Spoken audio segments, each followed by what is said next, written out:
What's good, YouTube? You already know who it is. It's your boy Icyy back with another video. Today we got another reaction. This video is a reaction to 5 gang members reacting to life sentences. Make sure y'all like, comment, and subscribe. Follow me on my social media. They're gonna be in the description. Let me know in the comments some more videos y'all want to see me react to. If y'all ready, let's go. This is Abel Galagos, 36, who is facing multiple criminal charges, including first-degree murder, conspiracy to commit murder, second-degree kidnapping, retaliation against a witness, and tampering with the deceased body. The victim was 28-year-old Simone Duran.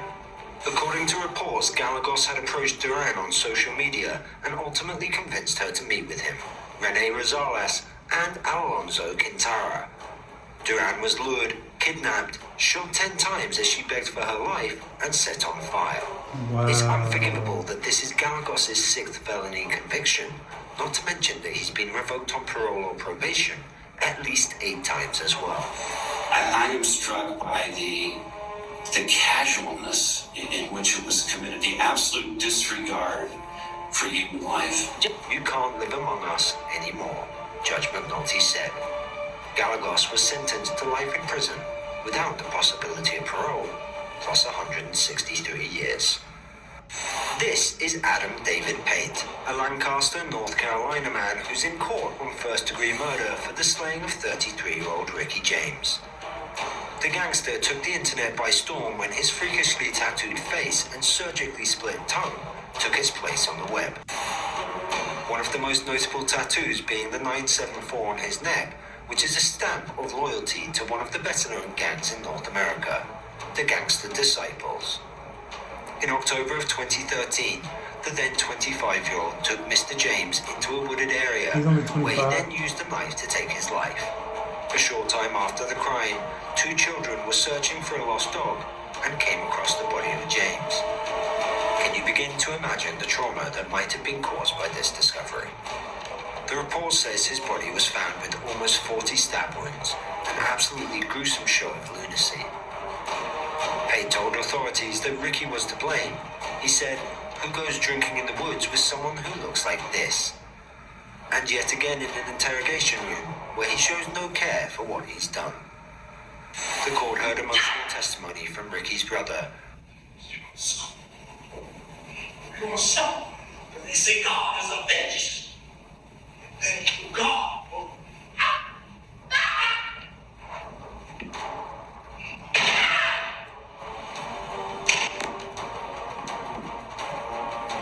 Remorseless statements from one of the detectives on the case. Y'all, I can't. That is too sad. I cannot, bro. That's too much. That's too much, bro. Like, how can you do that to somebody, like, and then just, like, don't even care, like.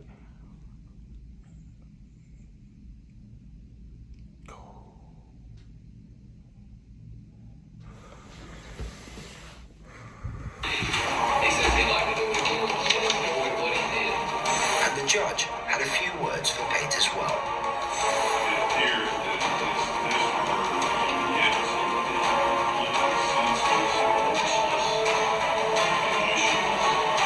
Sentenced to life in prison, and the creepy smile on his face only intensified.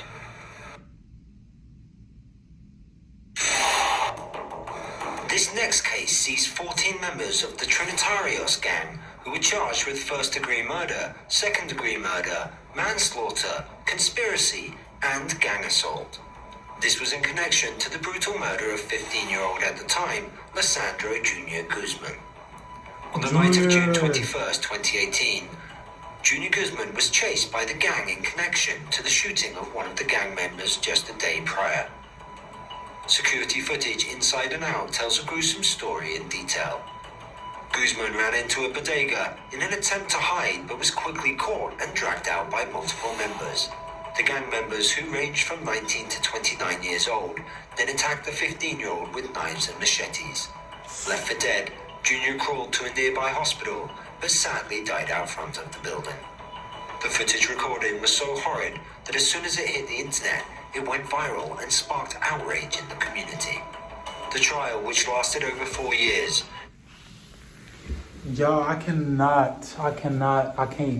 really just cannot with these videos. Like,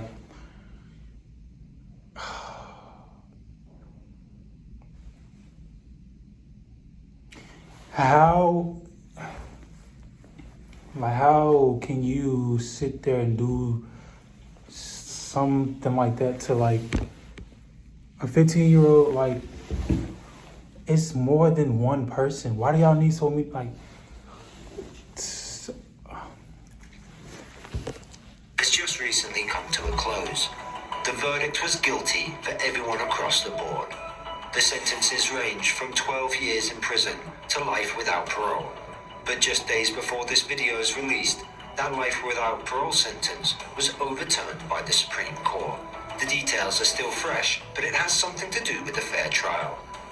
On top of all this, the saddest part of this case was that the 15-year-old was murdered due to a mistaken identity. After seeing this, do you think any part of the judicial system was unfair to those gang members? He was no gang members. He was a good kid. This is Pedro Espinoza, a member of the 18th gang in Los Angeles. He's charged with first-degree murder in the death of a high school football player, Jamie Shaw Jr. But it's the moments that led to this crime that gained the attention of the nation. Prior to the crime in March of 2008, Espinoza was incarcerated on gun charges and an assault on a police officer. The criminal spiral started less than 24 hours after release because it was the very next day that Espinoza murdered Shaw in cold blood. The situation's limelight gained intensity when the Shaw Jr. case was used in Donald Trump's inaugural campaign, when he was pushing for stricter immigration laws and gang violence. You don't just go and kill somebody cold blood. It's the coward's way out. Pedro was not only a gang member and a murderer, but also an illegal immigrant in the United States. The trial didn't come to a close until 2012, when the jury found Espinoza guilty on all charges. The jury recommended the death penalty, but that was reduced to life in prison. I'm assuming that any chances of early parole for Pedro are long gone in the wind. Tariq Jackson is facing 17 to 40 years in prison, charged with fatally shooting a member of the rival Ypsilanti gang, Keandre Duff. Jackson's sentencing took place in a packed and emotional courtroom. Marquita Claiborne, Duff's mother, tearfully recounted receiving the news that her son had been shot in the head after a 2015 street party. Our whole world was turned upside down from that point. And the reason why I'm sharing this is because that when our children make these decisions out here, they don't understand how it affects everybody. Claiborne blamed the gang culture her son and Jackson were caught up in. Jackson, seemingly remorseful for his actions, knocked along during Claiborne's statement, and when he was given the chance to speak himself, he had this to say to the Duff family. I never thought that my choice of decisions would affect so many people. No mother deserves to bury her son, and no mother deserves to see her son change. My bad choice led to a lose-lose situation for me and my family, and the family of the victim.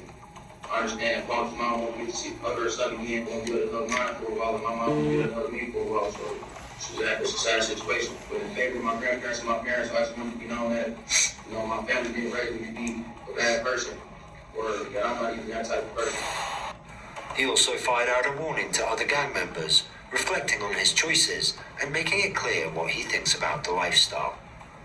Jackson pleaded guilty on February 24, 2017 to second-degree murder, 1 count of armed robbery, 4 weapons charges, and 12 counts of perjury.